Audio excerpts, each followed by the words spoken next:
德国人其实很清楚西医在急救与手术上面的优势，但是面对慢性的疾病与疼痛，还有过敏和亚健康，面对这些症状，他们更倾向于如果能用天然的方式解决，为什么要让身体承受化学药物的负担？所以自然疗法不只在政府的重视与推广下，人民也在百年的时代演进下蓬勃的发展，甚至深入每一位德国人的心中。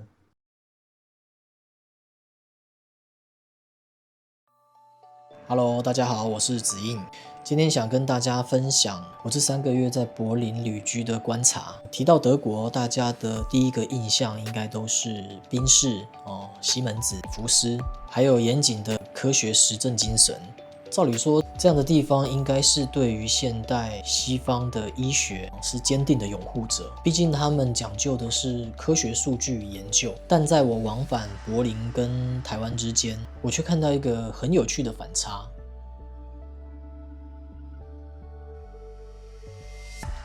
当我走进柏林的 Apotheke， 就是他们的药局，你会发现这些西药旁边经常都摆放着草本制剂，听起来很专业，但其实就是他们日常生活中常见的花草茶、药酒、药膏，都是用天然草本制作的，就是类似我们传统的中药，还有现代的科学中药。然后如果你去到当地的药庄例如像 Day-M， 就像是台湾的屈臣氏，里面也是摆满一整面的花草茶，搭配各种不同功能的草本茶，例如可以让你睡好觉的茶，或者是专门针对胀气或消化不良的复方茶，还有咳嗽用的支气管茶。我前年去柏林的时候，第一天就感染他们的流感，是那种喉咙痛到完全没有声音，鼻塞流鼻涕。那我每天就是狂喝他们的支气管茶，直到回到台湾才好。还好这半个月的精神状况都是正常，还是可以正常的作息跟在台湾得到的流感不一样。那他们的街头巷尾除了诊所之外，还有很多挂着 Heilpraktiker 的招牌，就是自然疗法师或者是替代医学从业者。那为什么逻辑至上的德国人对自然疗法的接受度这么高呢？这其实不是迷信而是源于他们近百年的务实与医疗制度。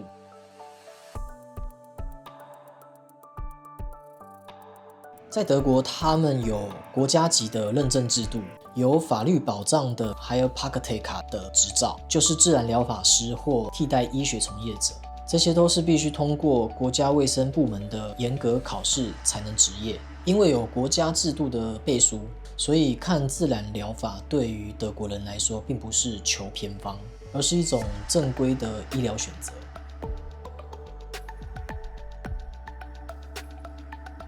大家可能会好奇这张执照到底有什么特别的，那这边我想分享一下德国政府赋予 Heilpraktiker 的几个核心权限。首先是独立诊断权，什么意思呢？在德国，物理治疗师必须看到医生的转诊单才能动手，但自然疗法师他可以直接接收客人，独立进行诊断与判断病因，并针对病患制定治疗计划。他是拥有完整的医疗自主权。再来是针刺与注射疗法，德国政府允许穿透皮肤与黏膜的行为，所以可以合法的执行像针灸、拔罐、放血、注射疗法。接下来是疗法自由权，德国法律保障他的治疗自由，只要不违反传染病法或者是使用处方药以及被禁止的血液制品，都可以自由选择使用像中医推拿啦、草药、顺势疗法、整骨或其他的自然疗法来协助患者，不受标准西医流程的限制。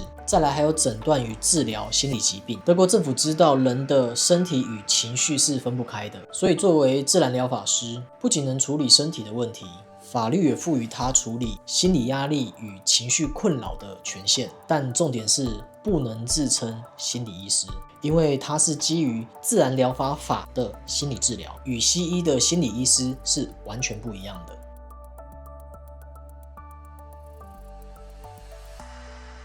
所以今年我正在计划准备的就是德国政府国家级考试的 Heilpraktiker 的执照。因为我在从事经络推拿这10年的临床经验中，我意识到身体的问题都是来自于我们情绪的失衡，而情绪又是都来自于潜意识的信念，所以我才开始研究潜意识引导，透过经络推拿调理的过程，让客人了解到情绪对他的影响。进而透过引导的方式让客人看见那些被隐藏的信念。当然，在台湾目前的法规之下，这些属于身心调理与多年的经验累积，以及临床研究的个案经验分享。但未来在德国取得 Heilpraktiker 的执照后，这在当地将会是合法的整体医疗服务，让我能更深入、更全面的帮助大家。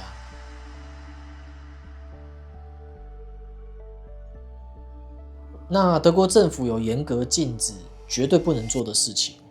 第一个，严禁治疗特定的传染病，例如麻疹、肺结核、霍乱，还有之前的 COVID-19。二，严厉禁止开立处方药，例如像抗生素、高剂量的止痛药、类固醇、荷尔蒙制剂等，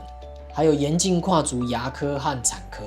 严禁使用放射线诊断。所以其实在德国的自然疗法体系中，都有严格的规范与赋予的医疗自由权。简单来说，德国的医疗制度区分就是西医负责急救与防疫，自然疗法师负责调理与慢性疾病。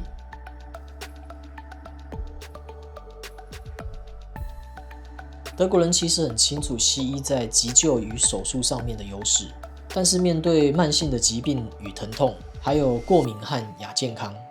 那什么是亚健康？德国的认定是功能性障碍与不适，意思就是说仪器检查没问题，但功能运作不顺畅。例如中医说的气滞、血瘀，这是仪器检查不出来的，但是会让人感觉到不舒服。再来，身心失调或自觉不适，意思就是病人自己觉得不舒服，例如像累啊、痛啊、闷啊，但在医学上被定义为是健康的。那还有一种是植物神经功能纷乱，像是我们常听到的自律神经失调，就是由压力大导致的各种身体症状。以上就是属于亚健康。简单来说，就是长期累积的慢性疾病，或是西医仪器诊断为健康的状况。面对这些症状，他们更倾向于如果能用天然的方式解决，为什么要让身体承受化学药物的负担？这种观念其实也是经络推拿的核心，就是唤醒身体本来的修复机制，而不是单纯依靠外力或是化学药物。那在柏林的冬天又寒冷又干燥，而且冬天超级长，早上8点天亮，下午3点就天黑，我都笑称柏林进入灰色忧郁季节。再来，他们室内外温差又很大，这种崇尚自然、重视身体自主权的环境，让我们东方的自然疗法、经络推拿调理有了很好的发挥空间。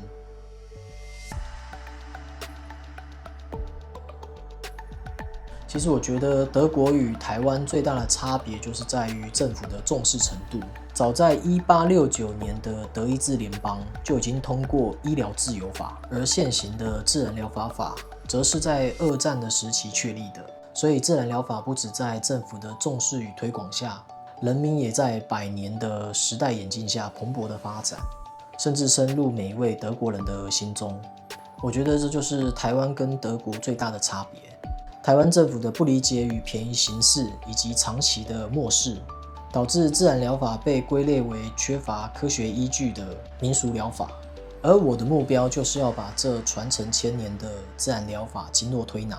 透过德国严谨的科学数据与临床经验的累积，将它可数据化、量化，成为主流科学的一套自然疗法。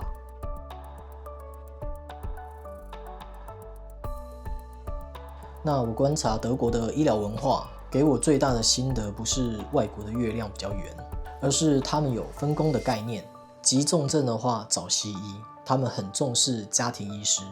日常保养与身体调理找自然疗法。所以了解自己身体的属性，选择当下最适合的方式，这才是对待身体最正确的态度。大家平常身体不舒服时，是习惯马上吃药，还是先尝试刮痧或者是推拿这种疗法呢？欢迎在下面跟我分享。我是子印，我们下次见。